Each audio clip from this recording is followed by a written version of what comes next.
Mr. Lonerbox, hello. I Hello, can hello, Mr. HD. I can see you. Can you hear me and see me okay? Yeah, I hear you and see you. Actually, you're a bit quiet. Let me turn you up. Thanks for calling in. I know it's super late. What time is it there right now? Oh, it's only 11, and Oh, I'm a that's bit not of a bad. night owl, so I'll manage it. And you're in Scotland, right? Hmm. So are you a native to Scotland? I'm unaware of your background. I know you're Lebanese by background, but I don't know. Did you move to Scotland or were you born there? No, my family's Lebanese. I was born in Scotland. My dad's side of the family is Lebanese. My mum's side is Scottish. So I've lived here almost all my life. Oh, Lived in okay. the Emirates for a little while. Been to Lebanon a couple of times, but mostly Scottish. Yeah. So the reason I wanted to talk to you is just because I've been talking a lot about Hassan and people like him and how I don't agree with their brand of like leftism. I myself am a liberal and a leftist, and I think in an effort to be more productive in this conversation, it'd be good to introduce people to somebody on the left that I do think is great, and that I do think people could watch and enjoy and get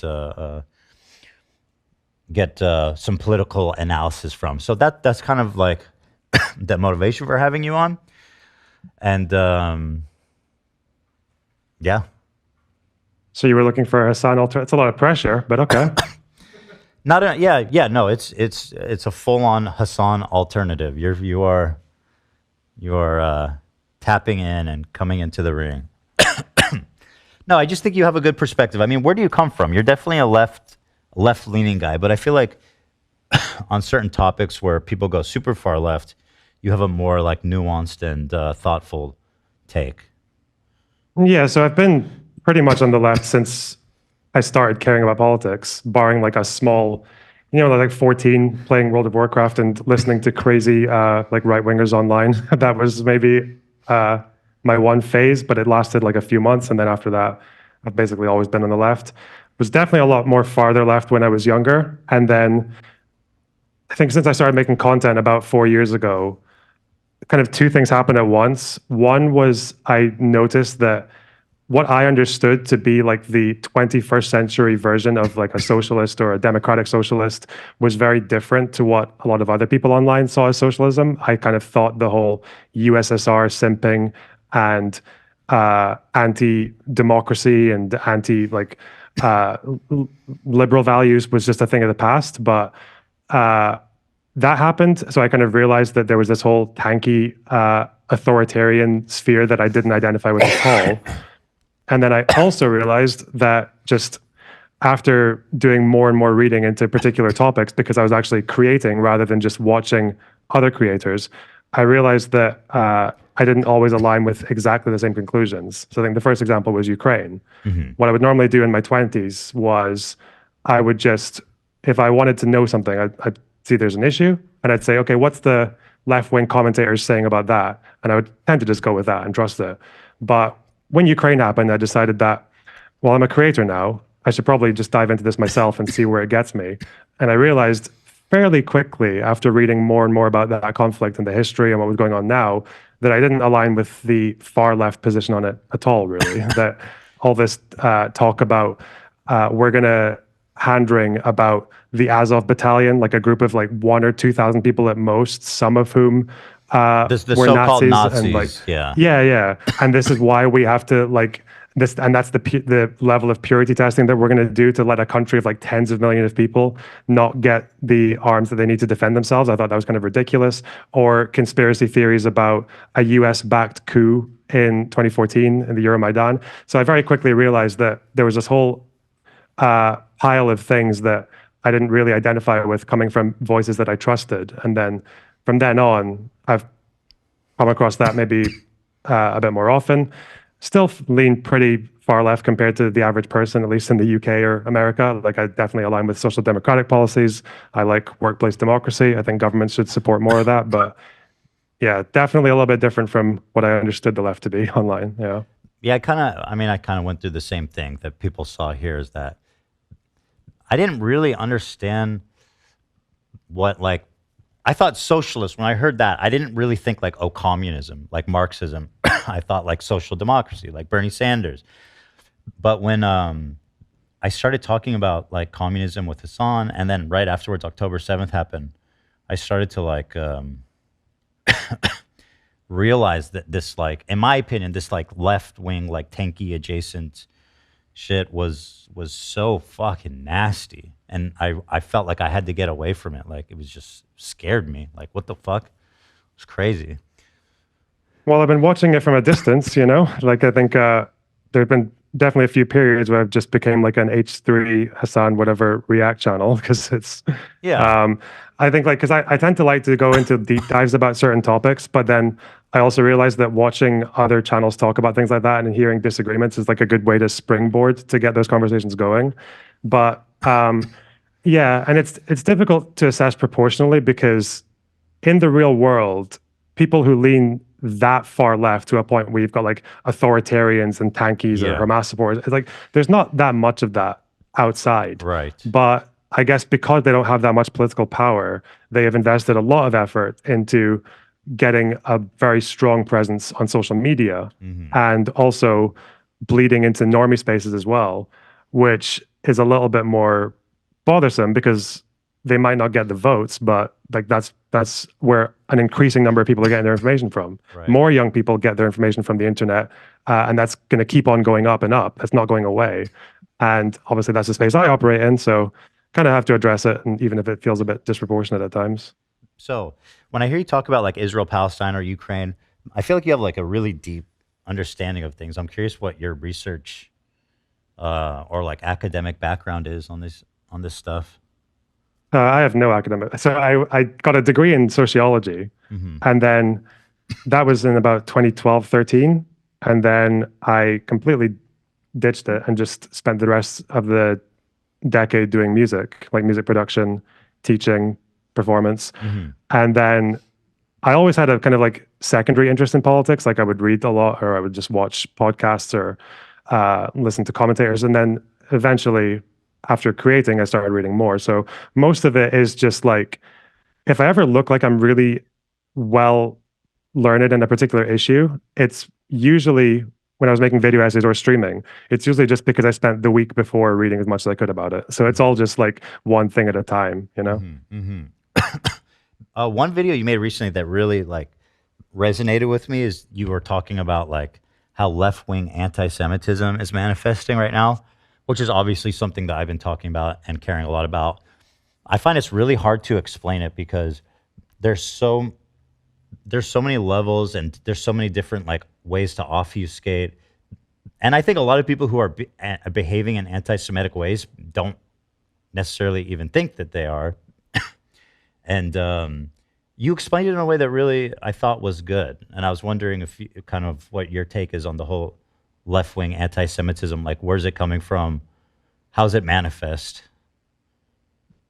Yeah, I mean, I hope I remember what I said because that honestly to me is just one of the most difficult questions to navigate because people don't talk about anti-Semitism all that much. A lot of even Western countries that have very good education systems and where every other year in high school or even primary school, they ask you about, they teach you about the Holocaust and World War II and all that.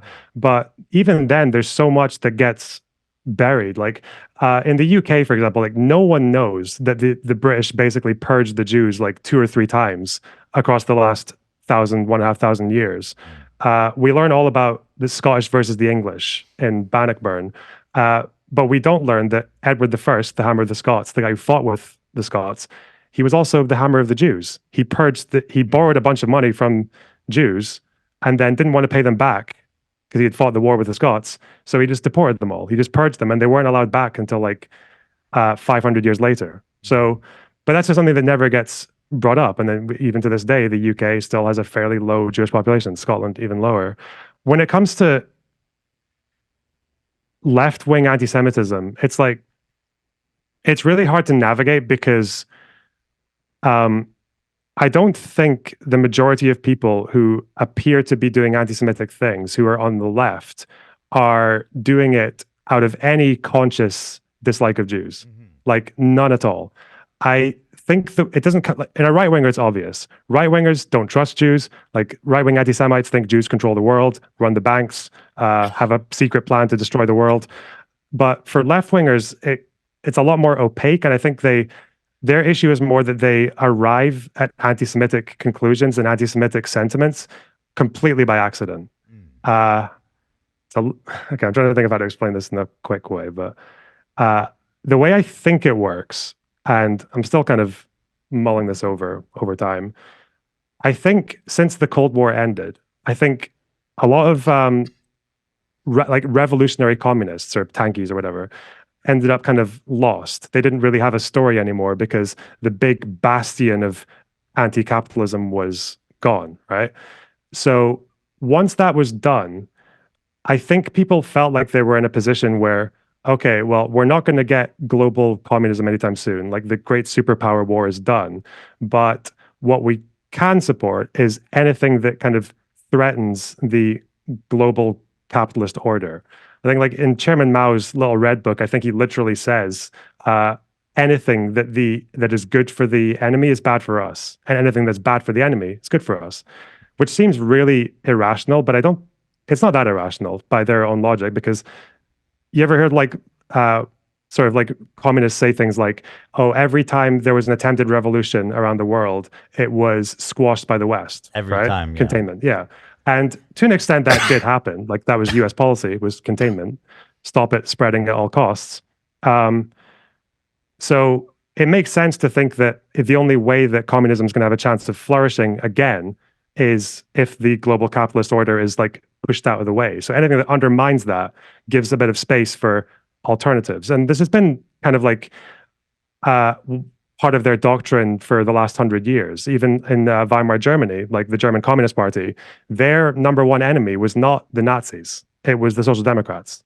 They called the Social Democrats social fascists. They basically, at certain points, actually aligned with Nazis on particular issues to try and get the Social Democrats dislodged from power. When it happened when the Nazis took over in 1933, the party line from the Communist Party backed by the Soviets was that, like, basically this is good that the illusion of liberal democracy and social democracy is out of the way, and this Nazi thing is just a kind of blip, and then after that the workers are going to rise to class consciousness and we'll have a revolution like a Soviet Germany. So they maintained that line up until the mid-30s when they were getting killed. Right. So how does that lead into anti-Semitism, where they're like, it's basically an anti-Western philosophy? Well, now that you're far left, and if you're far left and you don't really have much of a story after the Cold War, then Israel-Palestine as a far leftist kind of gives you everything you want in a story, right? It gives you oppressors and oppressed. It gives you European settlers versus non-white natives. It gives you East versus West. It doesn't give you capitalism versus communism, but it does give you the great capitalist powers versus something else. So it's a big focal point for a lot of things that leftists care a lot about. And when you can, and for a lot of very complicated reasons,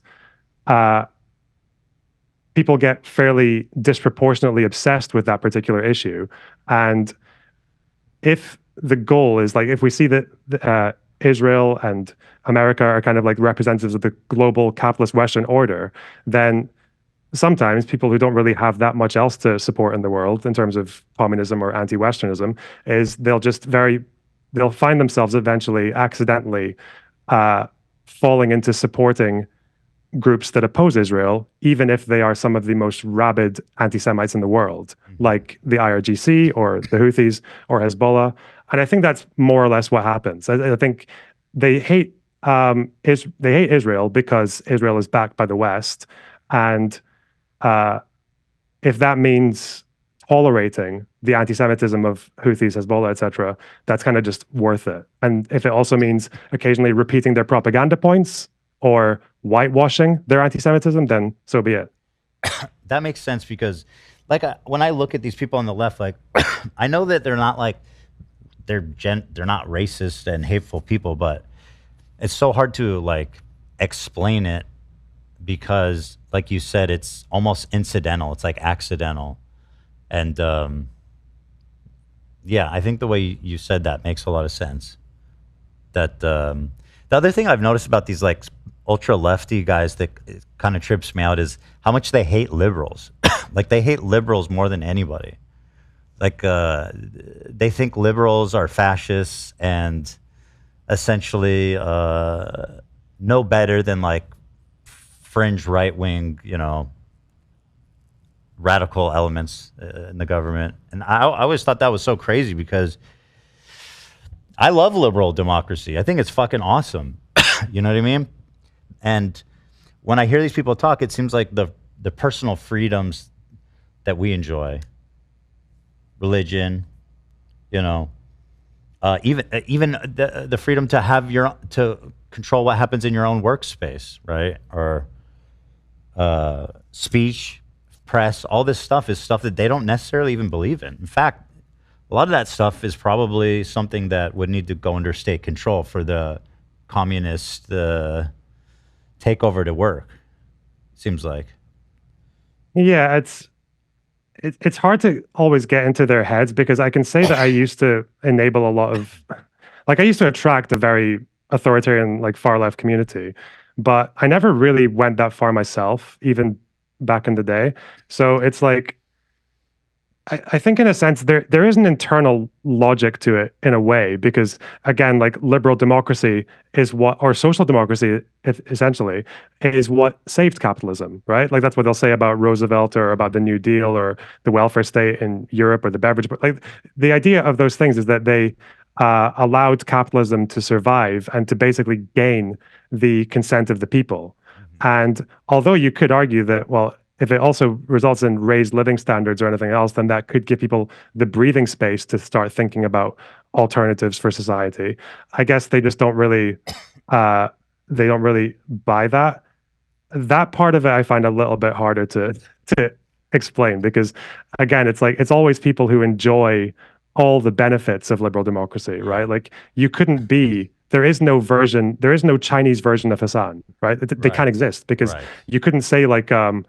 You could, I don't know what the Chinese equivalent of America deserved 9/11 would be, but if you said something like that to the Chinese, or like they deserve maybe like one of the Uyghur bombings or something, like you'd find yourself in jail long before you get the chance to escape in your like sports car or whatever, right? You'd be, yeah. So there's an that part, like, yeah, I find really irony difficult to I've noticed too, like people like Hassan who, or I mean, not him specifically, but it's like, it feels like sometimes like this disease that festers inside and it uses like its own structure to defeat it. And because of liberal values, it's hard for the society to even make the distinction of like, how do we disallow this? Because like we're all about the freedoms and they're exploiting the freedoms to undermine the society we live in.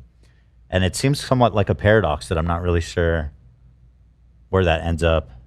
I mean, that's always been one of the strengths of like a liberal democracy, though, or especially social democracy, is that it is good at hosting its own critics more so than any other or like a regime. Right. And I think for the most part, that's probably okay. I guess we are entering into a new phase where social media and disinformation and post-truth and everything is really hard to control, and the fact that like.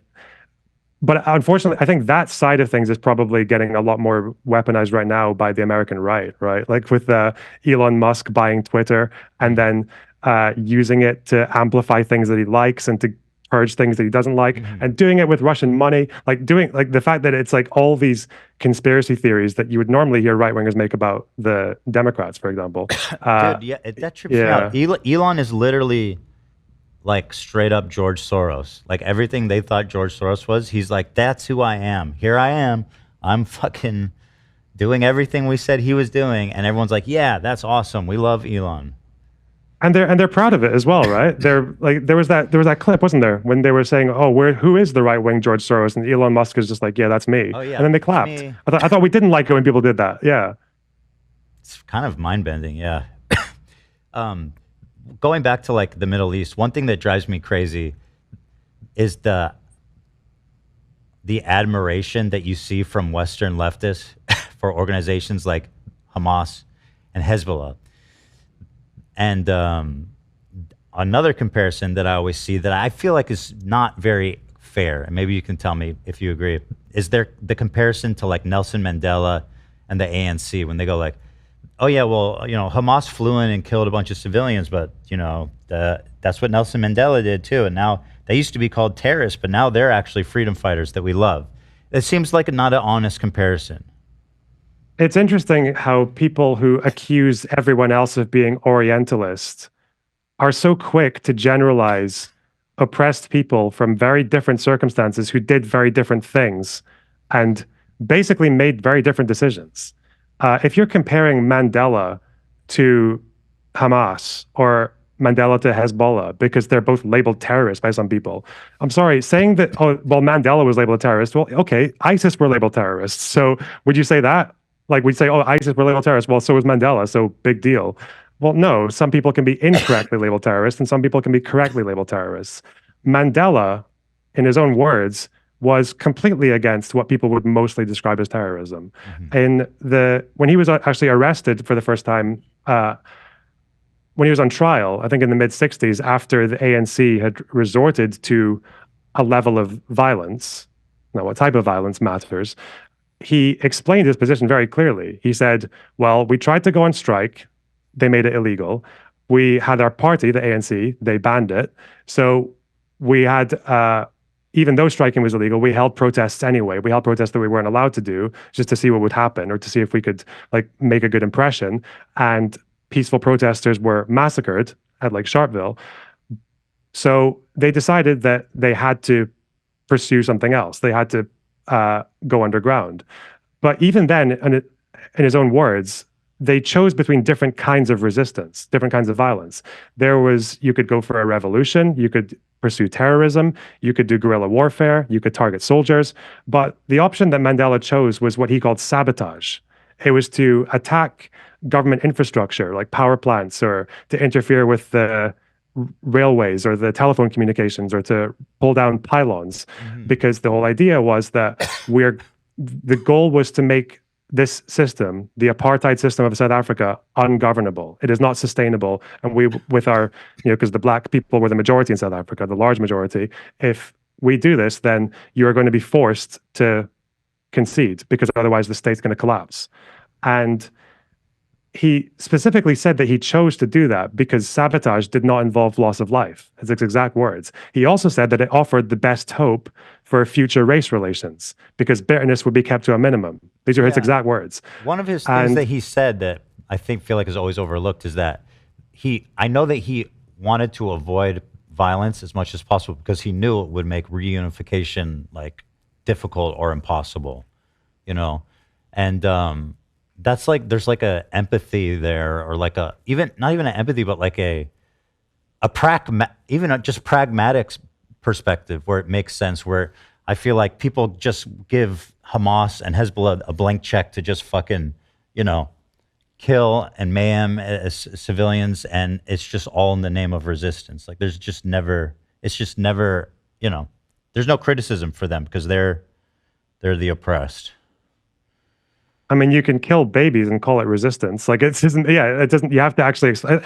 If you're ever gonna, I don't like it when people say, "Oh, I oppose all political violence," because the world is a pretty nasty place, and there are some times when the only way that people can defend themselves or liberate themselves or achieve their rights is through violence. That's happened in history with colonialism or with apartheid or anything else. But just explain how it'll help. Just say, how will this act lead from A to B? Mandela was able to do that. I think he persuaded people very well on that. And when things did go overboard, when the ANC militants would occasionally, either by accident or because some people just went rogue, when they did kill civilians, they sometimes took a bit longer than others, but they effectively disowned it. They didn't like that. Or people might think necklacing. Do you know what necklacing is? I forget the exact description. It's when you take a tire, because for some reason in South Africa there are lots of tires lying around. I don't know why. They would take a tire and put it around someone's chest and shoulders. They would soak it in gasoline and then set them on fire. This was seen as like an ANC practice. But even that, most of the time that happened, it was used on other black people who were suspected of being informants. And although Mandela's wife, Winnie, supported it and spoke openly about it, the ANC hierarchy, the leaders, they actually reprimanded her for it. They distanced themselves from it because they knew it looked horrible and it didn't really achieve anything. It was just like violence for its own sake. It didn't really help anyone. So if you're going to talk about resistance, it's like, no, you don't get a magic word to just say, oh, well, that's resistance and therefore it's fine. Just explain how this will help. How did October 7th help Palestinians? How does suicide bombing help them? How does Hezbollah firing rockets that you can't aim into an area of northern Israel that's full of mixed communities? How does that help anyone? How does boarding a ship that's going from Turkey to India, that's full of people from Asia and Ukraine, and kidnapping them for a year? We still don't know where they are, by the way. How does that help Palestinians? Well, the fact is it doesn't. But you call it resistance and you make a propaganda video with music and people like it. Yeah, it's stupid. I know what they would say is that it brought awareness. Like before October 7th, people were not thinking about Gaza and not caring about Gaza. But after October 7th, now it became like this global movement and dialogue about it. That's great. 40,000 Palestinians at least, by the way, it's probably more, much more, have died. But tell their relatives who survived and are walking around the rubble that you've got global attention. Israel-Palestine has an insane amount of attention from the international community. They've got the last thing that they need is more attention, right? What they need is something that will actually work or that will actually lead them to get their rights. So even October 7th, like if October 7th had happened in the West Bank, honestly, okay, I'm exaggerating, but I don't think I would care as much. I don't think I would either. be like, no, dude. Yeah. Can I interrupt for a sec before we move on from Mandela? It was my understanding that initially Mandela was adaptive of the Gandhi philosophy of nonviolence, but he saw it wasn't getting anywhere with him, and then ultimately he felt that violent resistance was the only way to combat the apartheid. Yeah, you're right. Yeah, but it depends on what kind of violence, right? They did resolve to violence, but their violence was damaging, destroying government infrastructure. Occasionally, people did die, but that wasn't their policy. They weren't trying to kill people. They were trying to disrupt the system and make it like an impossible system to maintain. I think between the 70s and the 80s, I think 76 and 84, I think only 71 people died in MK operations. The goal wasn't to kill people. The goal was to frustrate the apartheid system. So obviously, yeah, violence is a broad term. You said 71 people died in what time frame? Between 76 to 84, about 8 years of confrontations. Yeah, I mean, that really puts it in perspective, in my opinion. Whenever people make that comparison, it's like, well. Yeah, it's like the equivalent of saying, like, if we're talking about violence for the Palestinians, there'd obviously be a difference between armed militants in the West Bank destroying an outpost, right? Or even if like a settler tries to go up and set up an outpost, like the idea of like a Palestinian armed militant going up to them with a gun and saying, no, fuck off, like go back to your own country, okay? Like that's because that's the only way they can enforce that. I'm like, okay, yeah, good, do it. Yeah, that I'd completely support that kind of behavior, but that's not what Hamas does. Hamas went into Israel proper and killed whoever, right? So I totally agree. On the West Bank, like these people are, when you talk about like colonial settlers and stuff, like that's what's actually happening in the West Bank right now. And these people are like, I mean, more or less valid military targets, in my opinion, right? But in Israel proper, as you describe it, what would you say? Because I think a lot of these activists would say, well, actually, Israel's all stolen land. So what's the difference between the West Bank and like around Gaza, the kibbutzim around Gaza? For to hear Americans say that, like, okay, so you would actually be fine if a Native American decided, okay, it's time, we're taking it back. We won't actually take it back. We know we won't take it back, but what we could do is we can just kill as many Americans as possible before the army comes in. Like, okay, if you concede to that, and then it doesn't make any sense. Like the idea of Israel being stolen, that's where you get into a bit of a difficult territory there when it comes to Israel being stolen land. when people talk about colonialism and Zionism, and maybe like farther left people don't really see eye to eye with me on this at all. I think when people try to make these comparisons, I don't think it's very helpful to compare Israel, like Israeli colonialism, which I think is real. I don't think it's worth comparing it to something like to Algeria under France or British-run Kenya, because the difference is that a colony is like a place that is controlled by a mother state that that has the colony there on its behalf, with the goal of plundering the land and exploiting the locals. That's the goal, right? Jewish people, in large part, didn't go to historic Palestine because they wanted to enslave locals and plunder the land. What is there to plunder in Israel-Palestine? They went there because they felt like they had gone through 2,000 years of persecution in Europe. The Middle East was a bit better, but not great. And they decided that the only way that we can actually ensure some level of safety for the Jews is to have our own state, where we exist as a majority, where we can't be persecuted by another majority. And most Jews disagreed in Europe. They thought that if we become more integrated, if we get rid of a lot of our obvious Jewishness, we'll be a bit more safe and we'll just become like regular Germans or French people. They were wrong. The Jews in Germany who watched the Nazis come to power and had all their property taken away from them, some of them killed, some of them put into camps, they were more integrated at that point than they'd ever been. That was a very well-integrated German Jewish community, and they were murdered for it. So I think if there had been no anti-Semitism in Europe and the Middle East in the 19th century, Zionism would have been a really stupid idea. It would have been a complete, like, there'd have been no reason for it. It would have been completely unjustified. That's my opinion. But because that wasn't the case, and because you're dealing here with people who don't have anywhere else to go, who don't know anywhere else, who are not going back to Poland or Brooklyn or Iraq or Libya or Yemen, well, they're there to stay. And the way I see it now with Israel-Palestine is, although the foundation of Israel was built on, I'd say, at the very least problematic terms, pretty unethical actions, sometimes downright atrocities like the 48 War, those people are not going anywhere. There are two national groups who live in that area. And we know that they don't really want to share power. They don't want to share a country.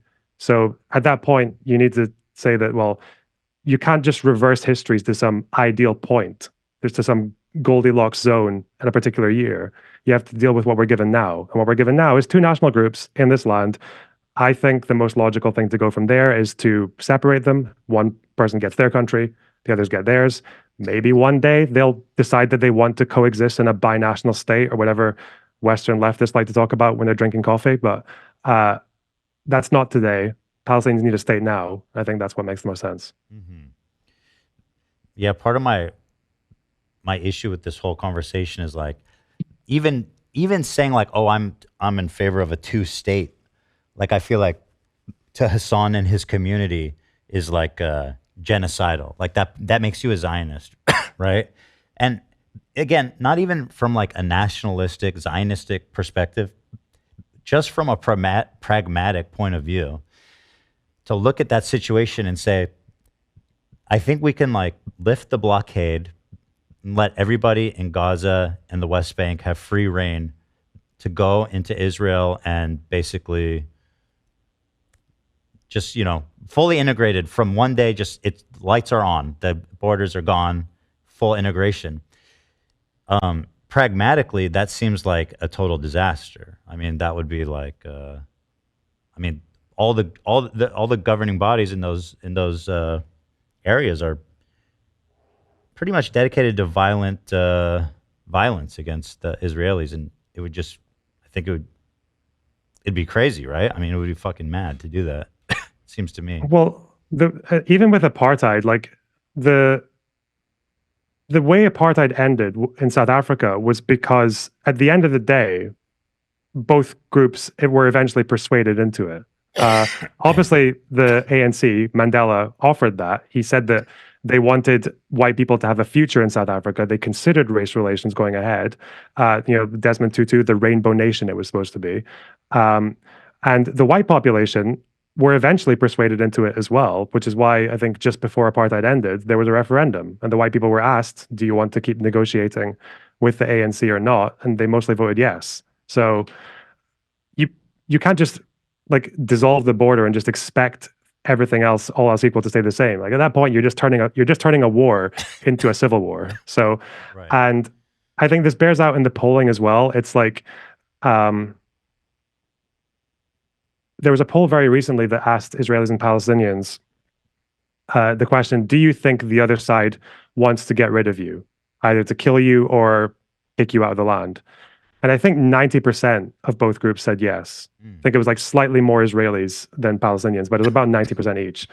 Yeah, there is a lot of distrust between these two groups. So the idea that, and I think even if you look at polling on the one state for two people versus two states, or there was one poll that actually also inserted a third option, which was one state, but an unequal state without equal rights. And the order of preference for both groups was two states first, then one state that's unequal and undemocratic, and then the last option was one state for two people. So yeah, I find that's the ironic part, is like all these people who are talking about one state's the only solution. It's funny because the people who live there, none of them want one state. None of them. The Palestinians and the Israelis, nobody there wants one state. It's like, because they understand that it's not a viable option. It's like a non-starter of a conversation. It just seems like magical thinking. Yeah, I mean, I don't think it necessarily has to be that way forever, but again, Palestinians they need a state now. They don't need to wait 20 years before people start to absorb the same like multicultural opinions that we have in the West, right? So how do you make a Palestinian state with like the way that the government is now, how they're like constantly absorbing land from the West Bank and kind of just looking the other way, or in some cases just greenlighting settlers to steal what is essentially Palestinian land? That's a pretty big question. I think the international community and the support for Palestinians should be pointed a lot more in that direction. I think there were efforts not even that long ago that involved like boycotting of products that came from the settlements. I think it was like it eventually, not too long ago, led to European companies just refusing to stock any produce that came from settlements. And it resulted in expansion at least slowing down in some areas. And people said that, yeah, this is actually hurting our enterprise. So obviously, more of that is a good thing. I think government, I think it was a really good thing that Biden started putting sanctions on settlers, and I think even maybe one or two settlements themselves, like the outposts. I think that kind of pressure is a really good thing. And I think I really wish that a lot of the activism was maybe pointed more in that direction, because to me, it's a much more black and white thing. I don't think anyone can defend settlers. I went to Israel and Palestine in the summer and interviewed people from both groups. The most frustrating conversations I ever had there was not with Palestinians who sympathized with resistance or anything like that. The frustrating conversations came from settlers, because on the one hand, they would do this thing where they would say, yeah, we're here because Israel's a small country and we need to expand our frontiers so it's harder for people to attack us, right? Like if we weren't here, the terrorists would be closer to Tel Aviv, right? It's a small country and all that kind of thing. But they'd also talk about how this is historic Jewish land. This is Joseph's tomb and Rachel's and the tomb of the patriarchs. And I would try to ask this question where I would say, like, okay, if the security issue was not a problem, would you give up this land for peace? And they wouldn't answer. Like, they would kind of skirt around the question. And I felt like such an idiot. I tried like 3 times to rephrase this question because I thought they just weren't understanding what I was trying to say. And they just still wouldn't answer. And it's because, yeah, those people they're expansionists. They just want territory. They don't care about the security. It's just something that is easier to sell to the rest of the world. So I think there's a lot that needs to change with regards to policy from Israel's allies. And I think settlements is a really big thing. I don't think it's the end of the world in terms of 2 states. I don't think land swapping was really the big issue in the peace process. I think the issues were more fundamental than that. But there are still, people, Israeli leftists, who don't have any support behind the scenes talking about ways that you can fix the maps up to make this work. And I just think there needs to be a lot more pressure in that direction. And I think same with Palestinian leadership as well. I think if Palestinian resistance was about frustrating the settler enterprise compared to what Hamas is doing, then that would be a much more amazing thing. That's a good point. Well, are they doing anything to the settlers? Is that even like a focal point for like Hamas? Sometimes, so there are lots of confrontations. The problem is that they tend to go for settlers, and at least in part because they can't get to Israel. I think in was it August? I think it was August this year, the end of the month. There was an IDF raid into Jenin, like a big Hamas stronghold in the West Bank, and so stupid how these narratives get kind of like spun in the West. But I think the IDF went in there and they crossed quite a few lines. They bulldozed the roads, and they caused quite a bit of destruction. But I don't think anyone. I watched a bunch of left-wing channels talking about this, and Al Jazeera and the rest of it. I don't think a single one of them mentioned that. I think 11 people died in the first day of those raids, but I don't think a single outlet mentioned that every single one of those people who died was claimed by Hamas, Islamic Jihad, and the Al-Aqsa Martyrs Brigades, like fighters, every single one of them, on their own websites. And they even said that what they were doing was they were building explosives to use either on settler communities or on Israelis, because it happened just like a week after or 2 weeks after a botched suiciding attempt by Hamas and Islamic Jihad. They tried one in Tel Aviv and it failed. So, yeah, again, that's always been an issue. I think is like, I don't really know if there's ever been like an armed resistance sort of agreement on the Palestinian side to kind of like focus on particular targets rather than others. It seems to be like they'll go for Israelis in Israel proper. They'll go for settlements that are right on the border that are probably never going to go back, or they'll go for outposters, which I think are a lot more justified. But yeah, I don't think there's ever been like a really focused So if you're attack living on one group. Yeah. I'm kind of curious what your opinion is. If you're living in Gaza and you were born there, and obviously we all know that the conditions even before the war were pretty tough there, like 50% unemployment, like tons of poverty and no freedom of movement. So like, I guess what, I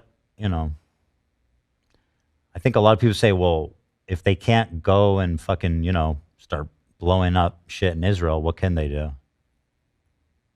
It's kind of like, I don't even know what an analogy is, but it's like if you're suffering, I don't think you're not going to gain more from blowing up things in Israel, are you? Like, you don't really gain anything from that. You actually lose quite a lot, because look at Gaza now. There was a Hamas leader actually alongside Sheikh Yassin, the founder, in the early 2000s. And there was a really interesting quote from him where he basically said, let's be frank, we're not going to destroy Israel.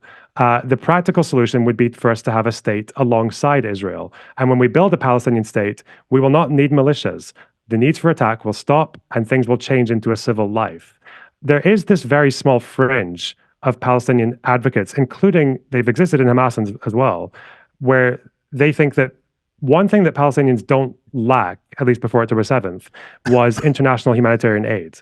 They are one of the largest, if not the largest, recipients per head of humanitarian aid in the world.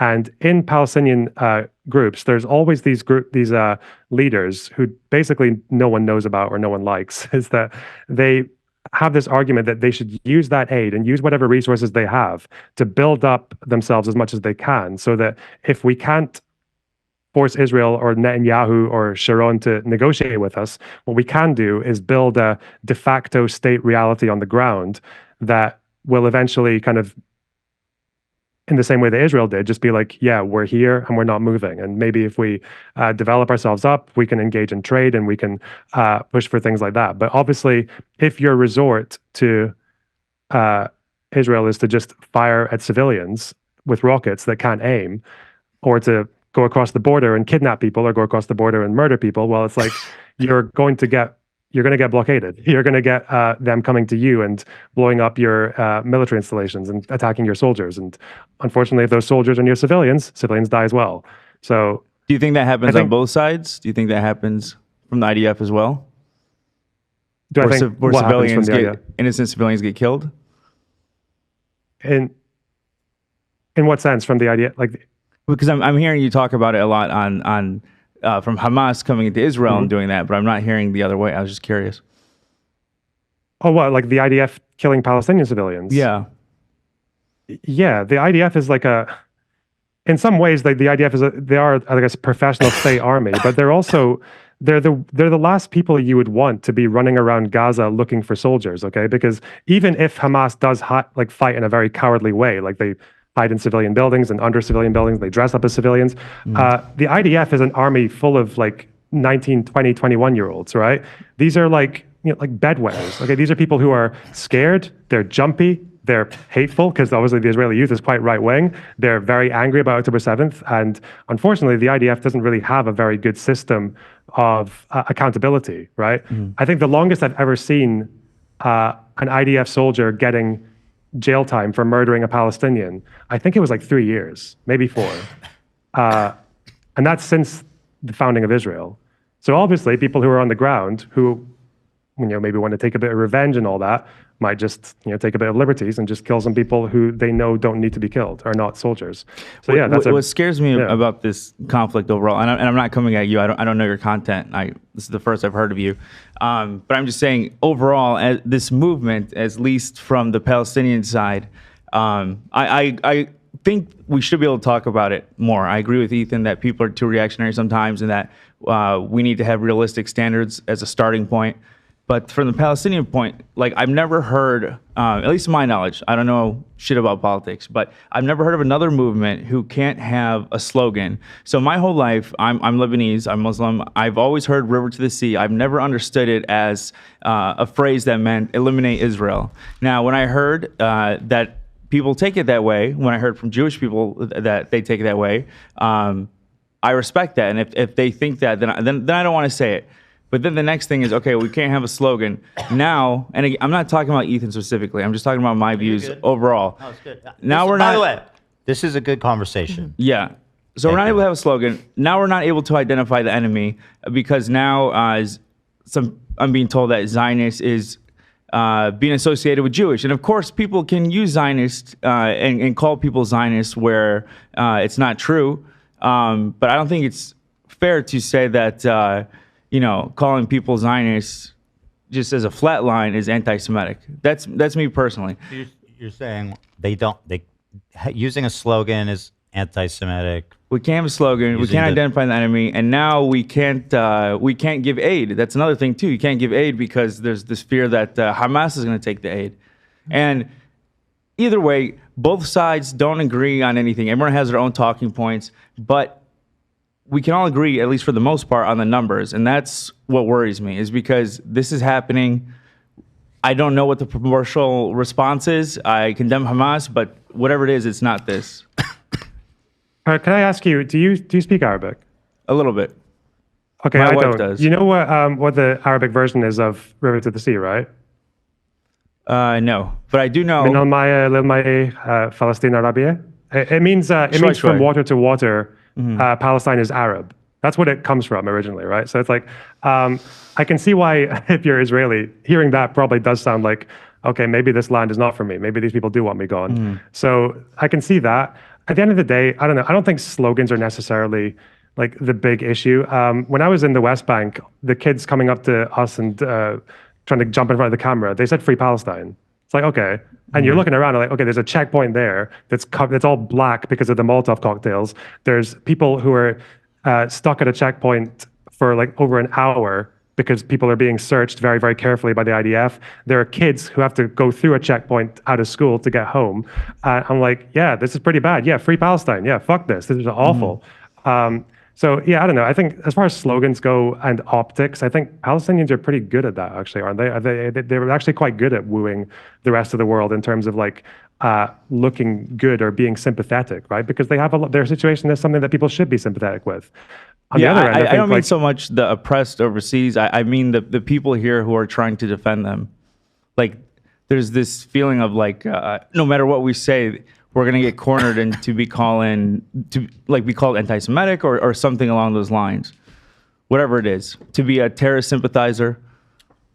You feel like you don't, there's not a lot of freedom for somebody to Yeah, and let me- criticize Israel. Yes, and let without me be being clear. accused. That nothing to do with Ethan or Elo. No, dude, you're Ethan has good. always encouraged me to say whatever I want. I'm very thankful for that. We had a full conversation in Vegas in which he said you could talk to me as your friend, and I truly appreciate that. So this is not a reflection of you, Ethan. I don't take it that way at all. yeah. This is good. But this is my problem, is that like having a conversation, even like remotely, like with any friction in it at all, or like this is a civil conversation we're having, is like beyond the pale. It's become beyond the pale. It's like untenable, and it's just I'm fucking over that shit. But I'm appreciative of what you're saying. I'm definitely hearing what you're saying, man. Can I ask a question? Sure, please, yeah. So obviously violent resistance is like not the optimal option. But when people are not being given aid and they're being killed, how do you propose peaceful resistance when they don't have resources to do anything at all right now? I'm guessing you're talking pre-October 7th, is that right? No, I'm talking post October 7th. Oh, for people in Gaza. What do people propose is done right now? Because it's been a year. Like how can resistance be shown, or like what else can people do to get this? Because you were saying like people talk about it a lot, like the plight is talked about enough, but like when is it not talked about enough to when like all of these people are still dying? Like when is enough? I don't think people should stop talking about it. I guess it's just, when you're saying what kind of peaceful resistance, are you talking about people in the West, or are you talking about people in West Bank or Gaza? I'm not sure the question was. She's saying that what other option? Well, it's going to happen basically, if I'm understanding you correctly. Yeah. Like how do we Obviously, move forward? it shouldn't. It but- shouldn't happen. We don't condone of it, but what? And especially if you want to send aid there and people are scared that the aid will go to Hamas, which is, I understand, obviously, like there is a threat there. But if you fear that it'll be going to the terrorists, what do you do to supply aid to the innocent civilians who have been dying and are dying? As far as I know, with international law, at least, like if you're the occupying power, you have to make sure that aid can get in. I think the American government, I don't know if you know, recently there was like a measure that was taken in October for 2 weeks where Israel basically, the IDF, I think without getting approval from Central Command, basically decided that they were going to surround the north of Gaza. And to do that operation, they weren't going to let anything in. Okay. So they did that for about 2 weeks. And then I think that was when Kamala Harris came out and said, okay, you've got 30 days to fix this. Otherwise, we're going to reconsider selling arms to Israel. We're going to reconsider our position on aid. And that's a pretty unprecedented thing for America to do. America doesn't talk about reconsidering arms to Israel very often. And then on the very next day, KOGAT, the Israeli aid distributor agency, basically posted a bunch of videos saying, look, there's a bunch of trucks going into North Gaza. We got a bunch of trucks going in. So I think getting government pressure to Israel actually does go a long way. I think it actually did get them to reverse. And although I think the final verdict from America was that Israel still could have been doing better, that they had at least they stopped what would be the equivalent of like a medieval siege, because that's what it was for those 2 weeks in October. So I think the problem is like, I think people are just very disproportionate with the ways that they make complaints. And then when you get disproportionate and when you exaggerate or when you throw in false things, then you don't really know where the solutions are. So for the last year or so, when people have been saying there's an inevitable famine, you know, and like a famine is like you've got thousands of people dying of starvation like every other week. And obviously that didn't happen. But it means that people kind of like skip over what the actual issue is, because what should have been happening, I think, and what I think could have happened more from America was more pressure on Israel to actually facilitate the movement of aid throughout Gaza, because the big problem is that, like aid agencies don't really want to go to certain areas because they're too dangerous. Sometimes places will be so lacking in aid that when they do send a convoy in, it gets rushed at and then people get shot. So it's like, I think that's probably, it's like when you assess it proportionately, I think you can come to answer it a lot more easily. I think your question is more like, people in Gaza, right, who have no access, they have no means, they can't. I mean, they're basically just like totally fucked, right, in every conceivable way. You're wondering, like, how do they resist? Yeah, and how does this whole new generation of children like not become Future terrorists, I'll say it for you. Sorry. Yeah. Like Yeah, that's that I it get feels you. like Okay. it, sadly inevitable. Like all of these people, their entire existence will now be based on the fact that their like friends and family have been massacred and their homes. Yeah, sorry, I get what you're saying now. Yeah, like how do you that's stop that's a really hard question. So I think the only thing I think is like maybe 5 or 6 months ago, maybe a bit less, I think American intelligence agencies were basically in agreement that Israel has achieved almost everything they can militarily by now. Like the only thing they can do left is like they go to an area, they take out the Hamas guys, and then they leave, and then Hamas tries to regroup, but they're regrouping with less resources. There's more buildings destroyed, so Israel goes in again, and it's like a diminishing return, and they're just going to weaken and weaken and weaken until there's just nothing left.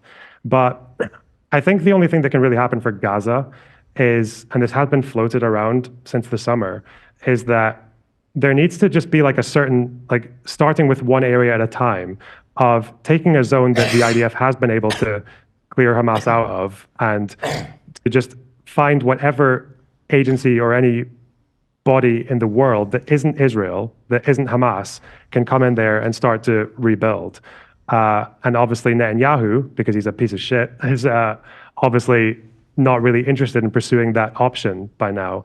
But I think that's really the only thing that can happen. Like there's no future in Gaza with Hamas. There's no future with Hamas because if they stay, they're going to do the same thing again. They're going to rearm, they're going to rebuild, and they're going to try attack Israel again, and then Israel will respond, and then you'll get the same situation again, and more people die, and more people get radicalized. Like, yeah, they're a very self-perpetuating organization. And there's also not really, I think, anything happening with this current Israeli government. They either need to get kicked out by the locals, or they need to have a lot of pressure on them from the rest of the world. And I think with Trump coming in, that's not very likely, but I think that's what should happen. Whether we get there, I don't know. Do you think that Bibi is like a war criminal? Yep. Yeah. I think it's quite clear. In the beginning, do you know Bob Woodward, the guy who wrote that book, the journalist who wrote that book about behind the scenes conversations between politicians? Yeah. He there was one bit in there where on October 7th, until about the end of the month, there was a complete shutdown of aid going into Gaza. And the argument I heard at the time, because when I was in Israel, I met a couple of Israeli propagandists, like government propagandists, and they said that, like, oh, that only happened because there were a bunch of breaches in the border, some crossings were damaged, and you had to rebuild that to make sure and organize passage with the aid organizations so that we could actually make things function properly. But it turns out that behind the scenes, they had solved that problem, but Netanyahu and Yoav Gallant, mostly Netanyahu, were insistent on keeping the border blocked, which is a war crime. Like, it doesn't matter if you're not obligated to give them anything yourself. Like if you're an occupier, you're not obligated to be the one that buys the food and brings it there, but you are obligated 100% to allow aid to pass through there. You have to do that. And if you deny that, which it seems like Netanyahu did knowingly and complained to Biden for pushing back against it, that's a war crime. That's a pretty grave war crime. Yeah.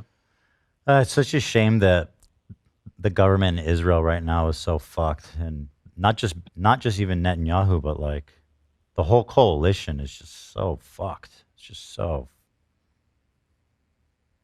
fucked. Yeah. Yeah, and it doesn't really help that he's somehow managed to push his approval ratings up again because of the military successes against Hezbollah and I noticed killing that too. Sinwar. I noticed like people in Israel were like mega anti Netanyahu, and it was specifically after the pager attack, I feel like that the public was like, okay, maybe we can keep the war going with Bibi or something. I don't know. Yeah, it's just that I think with the Israelis, obviously there was a time when they were a lot more open to peace, like in the 90s and the 2000s. And then I think it was mostly the Second Intifada that just kind of broke everyone's brains over there. And obviously, pulling out of Gaza unilaterally and then seeing Hamas appear like within a year or two afterwards and firing rockets over at you, that didn't help either. But I don't think Israelis they're not stupid. So there was quite a bit of hope I got when I was like the Tel Aviv protesters, the ones who are pushing for an end to the war and for ceasefires and to pursue some alternative that isn't just like total victory or whatever that means. I think once this side of things is done and there's like a next phase of whatever comes next, I don't think Israelis are going to forget that Netanyahu, like this is in large part his fault. He posed himself as the security guy for 20 years. He said, yeah, I might be corrupt. I might be unlikable. You might hate me, but I'm the guy who keeps you safe. I'm the security guy. And then he oversees the biggest failure in Israeli security ever in their entire history. And he does this in large part because he was complacent. He thought that he had actually used his stance and his positioning to convince Hamas to stay quiet. And the entire time he was being duped to the point that people, these poor, it was like mostly young women actually watching the borders, would send in reports saying there's irregular movements at the border, there's irregular activity that's built up. And people just saying, nah, they're just doing that to keep each other busy. You know, they're not interested in a large confrontation. I think people will remember that, hopefully. And if Hamas and Hezbollah can be properly defanged and like they don't pose the same threat to Israel that they did, then I think the Netanyahu excuse for fighting massively goes away. Like if they can actually take out Hamas, then there's no excuse for the blockade. It's gone. And like every country in the world should completely disown Israel if they keep it going after that. So I agree that Hamas should be taken out of power, but I also have this fear that this is an excuse to make allow this genocide to basically continue. Like, I don't know what the answer is of how to remove Hamas while at the same time not massacring so many people. Yeah, and I guess that's true. And it's like even if Netanyahu weren't a war criminal, even if they did everything right by the books of the law in war, yeah, you'd still kill a lot of civilians because that's how Hamas fights. But I don't really know. That's why I think right now, because Hamas will fight forever. I don't think they're going to stop. Obviously, the right thing for them to do would be to surrender and to agree to hand over the governance of the Strip to anyone that's not the IDF and that's not Hamas. That would be ideal. But I think that's why I think the burden should be on the IDF and Israel a lot more to take parts of Gaza that they can actually secure some kind of like calm in, and then just it needs to be. I don't think Israelis and Palestinians can solve this by themselves. I think America, wherever else, Saudis, Emiratis, Qataris, I think the entire world needs to do something about this. Like, and we've done that after wars in the past, like in World War II. It took the rest of the world to repair the damage caused by that. This is not the same damage as World War II, but it's going to take international help, and I don't think that's going to happen alone. But that's kind of what Gallant was saying, to go back to this really silly controversy, in my opinion, is that the military objectives are done, and he doesn't understand why the IDF needs to be there any longer, and he wanted to withdraw the military, which seemed like a good voice to have on the cabinet. And then, Netanyahu fired him. So it's, Yeah, but he's kind of a fucking nutty in his own right. I never said, listen, I never said anything about his character. Yeah, no, I get it. I mean, I said, it's so funny how people twist it. I said he's a moderating voice on the cabinet. And then people say, oh, Ethan said he's a moderate. It's like, that's totally fucking different. But, and I think this is so stupid because, like, I'm trying to have a productive conversation about this, and it just turns into like, oh, Ethan defended Yoav Gallant, or, I don't know. Stupid. It's not really worth it. At the end of the day, there's not really that much, because I had these problems as well, but it's not really worth getting hung up on, because Gallant did say that pretty horrible thing at the beginning about no food, no aid, like human animals, whatever. Yeah, like you don't need to like him. at the end of the day, like everyone in the entire history of Israel-Palestine has done horrible shit. Everyone said and done horrible shit. Everyone, like any Palestinian leader that you like, look into their past. They've said something crazy, anti-Semitic, or supported some kind of like terror or anything else, or like even Arafat. What was he doing for the entire 20th century, right? He was coordinating attacks on civilians, like hijacking buses and killing civilians, hijacking planes. People still saw him at the end of the day. Was it wrong to say that at one point he was a potential body for peace in the region? I mean, he was. He made steps. He put forward olive branches, right? It's okay to say that about him, right? It's okay to say that about Mahmoud Abbas or anyone else. So, yeah, Gallant compared to Netanyahu was more moderate. Yeah, that's okay to say. And yeah, he wanted to end the war. Yeah, or at least he wanted to withdraw. I don't know, but yeah, I mean, he's fucking. Yeah, he's crazy too, obviously. You know yep, what I mean? Still a right winger, but he, at least on that particular issue, yes, he was a bit more moderate. Yes. Yeah. There you go. See? I have a question, because you said that it should begin with Hamas surrendering, but not to IDF or Israel, to a third party. But what if they don't? Okay, let's say they don't. Is it okay then for all of these innocent people to keep dying until they do? How do we? No, I don't think it's okay at all. It's never really okay when. So how do we target so. The Hamas terrorists without hurting innocent people? I don't think you can. There's not really. That's Hamas chooses to fight on those terms, but that's also why I don't think it's the IDF's like. That's why so this Hamas total is doing victory it, then, doctrine. Oh, I'm sorry, didn't mean to cut you off. But if Hamas is doing it, then IDF is okay to also do that. And like we're talking about the proportions and numbers here. Several more Palestinians are dying. Yeah. So there's like I don't really like the legal arguments because they just sound really cold. I think in terms of like the way that laws work, there are like arguments that the IDF can make and get away with because they can basically just say that, yeah, if you hide behind civilians, then, and that's the only way we can get to you, then we're going to have to do a strike that's going to take out the people that we're targeting, but also the civilians. But like, I don't really agree with that to the absolute end, because the problem is that you're going to do that for decades, potentially. Like you're just going to be fighting a permanent insurgency, which is why I think they should focus a lot less on, well, let's just get the bad guys and whoever dies, fuck them. It should be a lot more on trying to live with the fact that Hamas won't stop, but also to think of ways to build up alternatives in Gaza. And that's a much harder thing to do. It's a much harder thing for the IDF to do. And I do blame Hamas for that, but I think they still need to do it.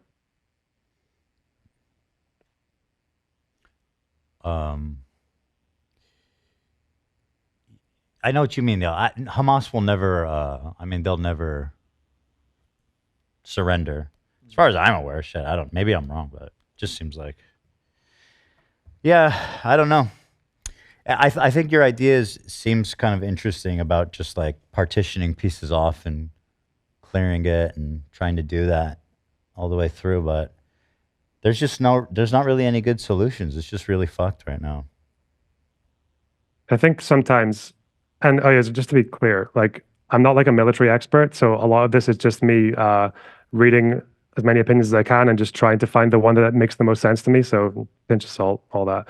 I think sometimes when it comes to situations like this, is like there's not really a best option or even a good option. There's just like a less bad one.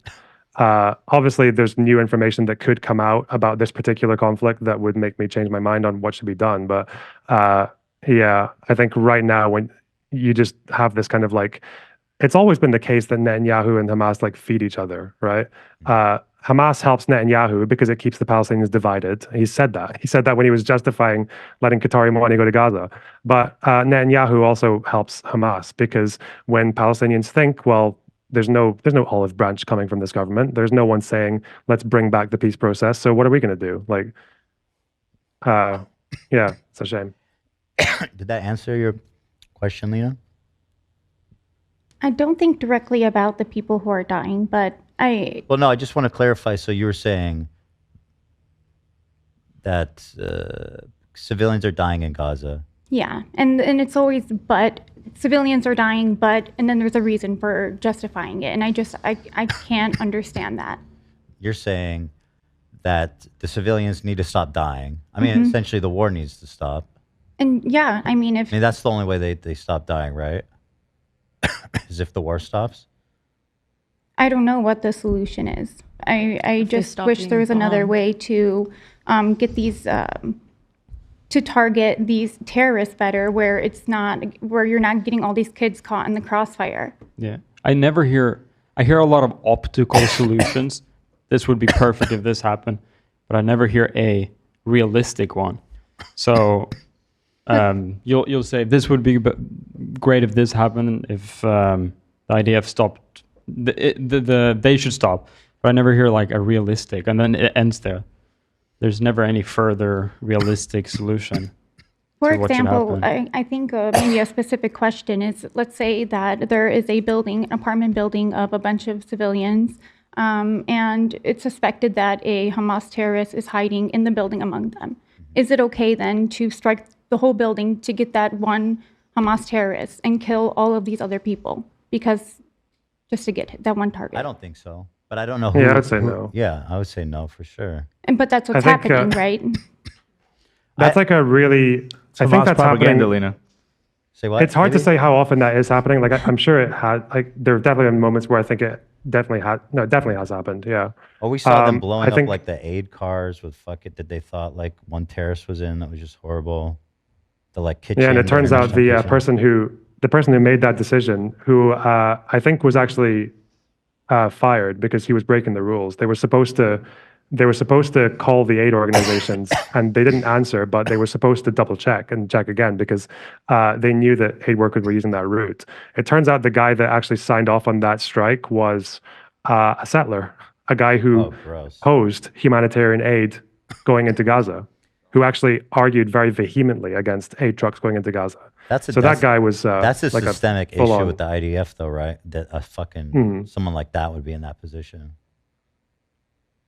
Yeah, and the lack of accountability is awful. But yeah, to answer the question about what one terrorist in a building full of 20 or 30 people or 50 or whatever, it's like a really difficult moral question. I know that in like law they try to solve it because they say that, well, it's legal if the collateral damage, they call it, the civilian harm, is lower than the military advantage that you're going to get from it. And it's like, okay, how do you measure these two things? Like, how do you measure a military advantage against a number of civilian deaths or human lives? You can't really do it. So I think the way that some people try to solve it is they say is like, do we have any other way of stopping this threat? And generally in law, if you don't, then you just say, well, yeah, go ahead. And then people somehow do those jobs and manage to sleep at night. That's why I think that there's only so much that the IDF could have done militarily. I think, and they've probably exceeded that by now. Like they don't need to gain any more. That's why they need to go and pursue other options. Well, so, and to represent like the Israeli perspective, they would say, so you have these terrorists that went and did this horrible attack, and then they retreated back into Gaza. And their bases are under hospitals. They shoot from schools. They embed themselves in the civilian population. They even dress as civilians when they fight. So, like, I guess I don't know what like the IDF, just to give them like a plausible road into dealing with that situation. Like what does the IDF do from the Israeli perspective? You know what I mean? I'm curious. I mean, I'll bite the difficult bullet. Like I think that after October 7th, there was always going to be some level of IDF incursion into Gaza. That was always going to happen. You can't just let an attack like that happen onto a sovereign country and not respond to it. That's part of what frustrates me too, is that I see so many people like jubilant, like just like, yes, October 7th was fucking the best. And it's like, well, we all know the inevitable consequence of that is going to be like terrible. And I'm not saying it's right or even justified, but it's going to be terrible. And yeah, I find it kind of ironic. Sorry to cut you off. Go ahead.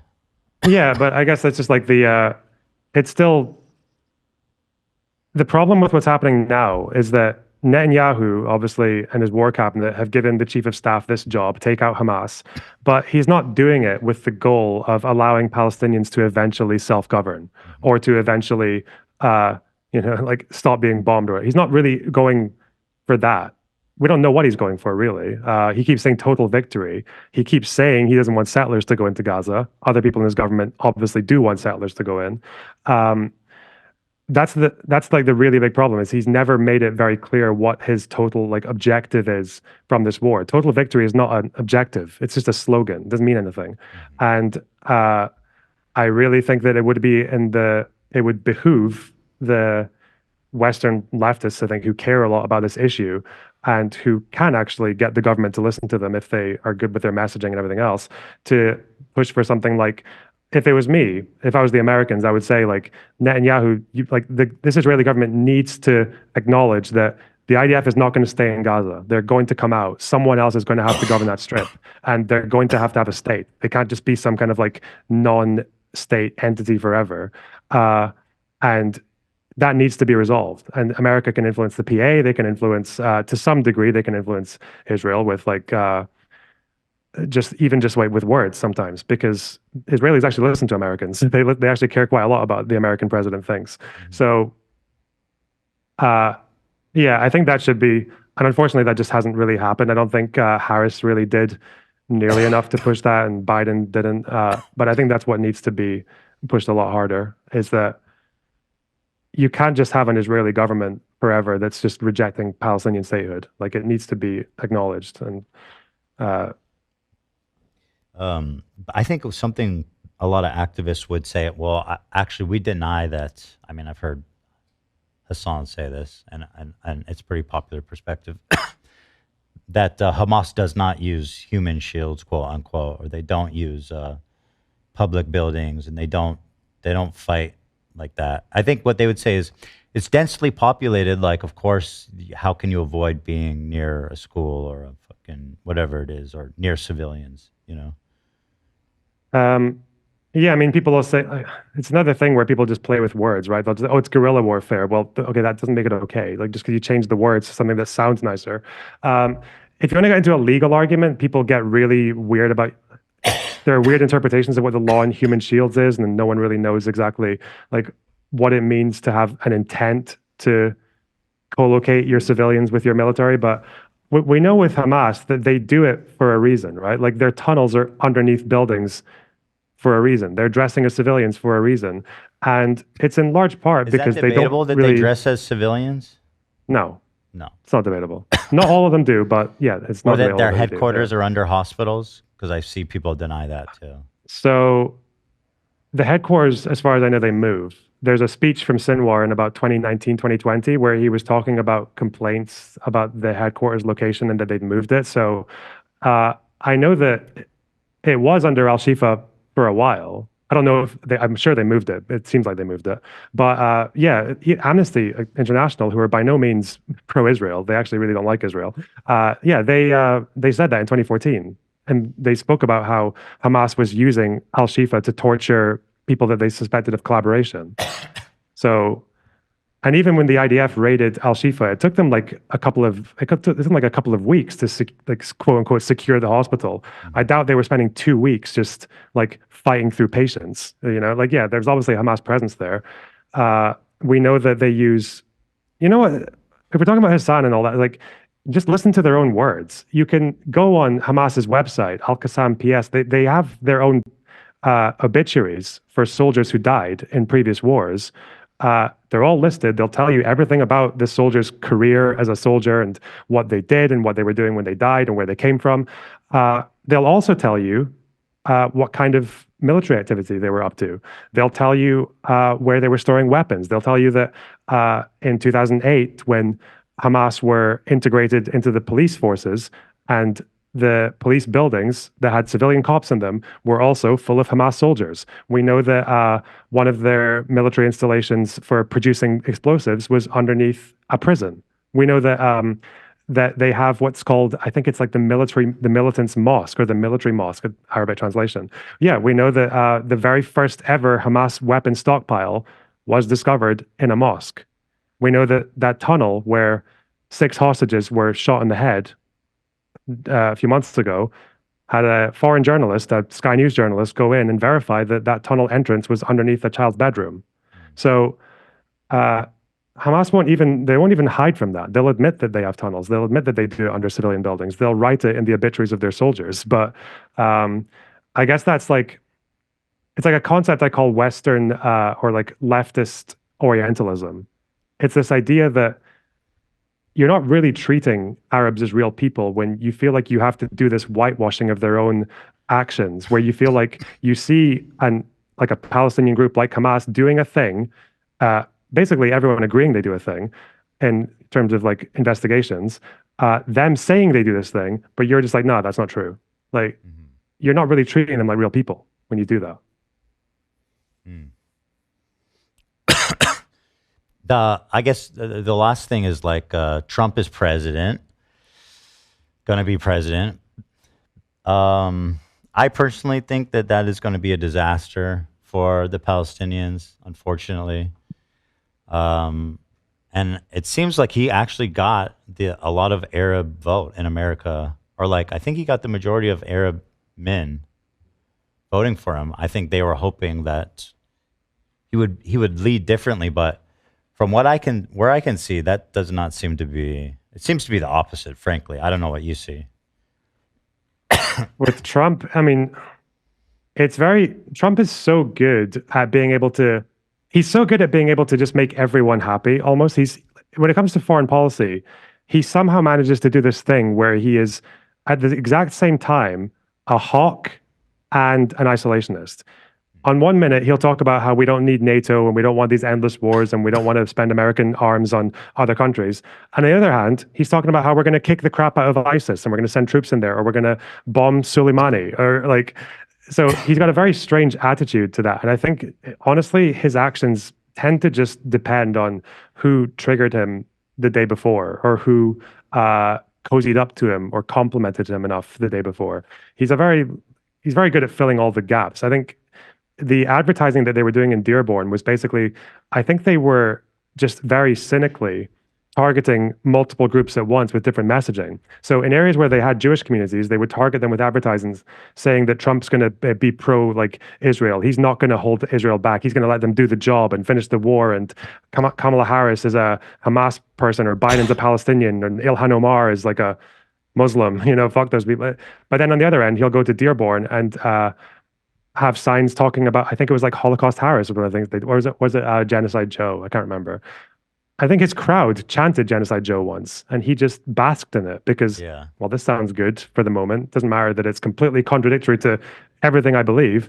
Who did Trump appoint again for ambassador to Israel? It was like a Christian Huckabee, yeah. A guy who most Israelis, by the way, they don't say, oh, we're God's chosen people and the West Bank is Judea, Samaria, and all that. Like, most of them don't really say it in that way. Most Israelis are secular. That guy is like, actually, I think Trump's entire cabinet is like, they're probably more extreme Zionists than most Israelis are. I think like you're those right. people. I think you're right. And what happened with Trump last time? He cut funding from the Palestinian Authority. He recognized the Golan Heights. He moved the embassy to Jerusalem, which was an incredible trigger point against Hamas. That's like one of the biggest insults you can do for Palestinians, is like fucking about with the Al-Aqsa Mosque. And didn't a bunch of settlers build a complex in the Golan? They called it Trump Heights. I don't know. Wow. Yeah, Trump Heights. He loves that. I mean, that's the thing, is like, even if you don't like what the Democrats did or what Biden did, I think he could have done more. It could always be worse. It could be a lot worse. And I think, unfortunately, with Israel, we're going to see worse with Trump and Netanyahu combined. Oh yeah, here it is, Trump Heights. That's it. That's all you need. We just need a Palestinian city called Trump Village, and then he's gonna switch sides. The Trump Mosque, yeah. Trump Mosque. Yeah. Trump Heights. Wow. Yeah. What? Sorry. I was just say, yeah. Me and my wife, we're from Dearborn, and yeah, definitely a lot of people back home would not vote for Harris, and some of them, obviously, yeah, they were going towards Trump. And I think, me personally, I would vote for Harris just because of other people, because of women's rights and stuff along those lines. But as an Arab, the way we looked at it, for the most part, my understanding is that we feel like no one gives a shit, no one cares. Biden stood idly by. She's going to stand idly by. At least maybe with Trump, there might be a chance of something being done.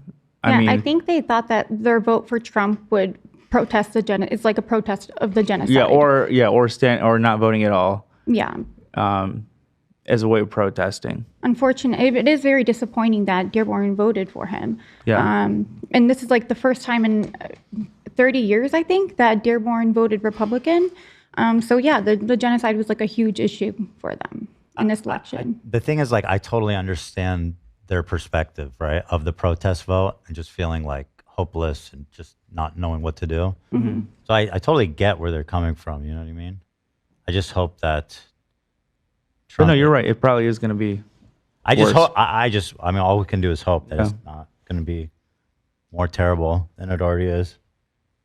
Well, Trump is very good at exploiting people's hopelessness or emotions or anything. Yeah, that's his entire thing. American democracy. Last question. American democracy. 4 more years? What, do you think we got 4 more years of American democracy? I mean, a lot of people think that. I mean, there's a lot of people that think it's that serious, I'd say. I don't know, Ethan, the guardrails, it doesn't matter that Trump wants to end democracy or like will disrespect any election that he doesn't win. It's the guardrail. No, yeah, it's really, I think America has enough of a safety net that it won't allow Trump to do that. But at the end of the day, any country is only as good as the people who run it or the people who are in it. And if Trump can say all those things and he can do January 6th and he still doesn't concede the last election and he can win the popular vote, like maybe Americans don't want democracy. I right? agree. Maybe they don't care. Wanted. This is what we wanted. I mean, the popular fucking vote. What do you say to that? But I need to get the fuck out of that country. Yeah, yeah. My only hope with Trump is that because he's so old that he just fucking dies. Yeah, and we're very fortunate. Yeah, because he's old. Obviously, right, Dan? Yes. And I think we're very fortunate that a lot of his successors are kind of inept. Like they don't really have the same flair that he does. Right, That's probably a good thing. Vivek's not replacing Trump. DeSantis, no. Trump Jr.? Fuck that. Honestly, Trump Jr. might be, maybe if they can sell it like on a dynasty. No maybe shot. He's such a creep. I don't see it. Yeah, because Trump's definitely not a creep, eh? No, but he has swag.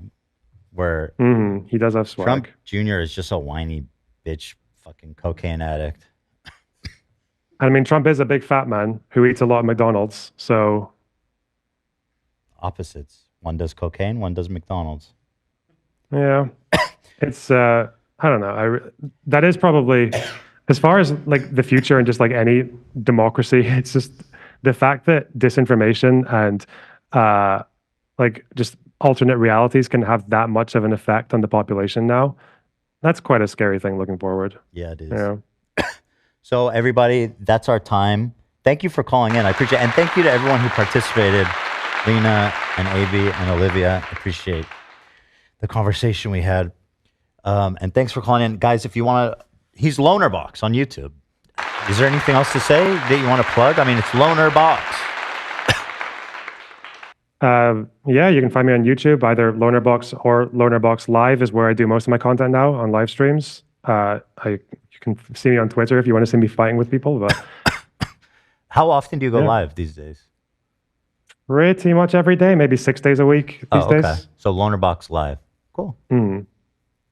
Very good. Yeah, thanks a lot for having me, you guys. Thank you. I appreciate you calling in. Have a good evening. I know it's late there. Enjoy and yourselves. Sleeping. Yeah, take care. Bye-bye. Bye.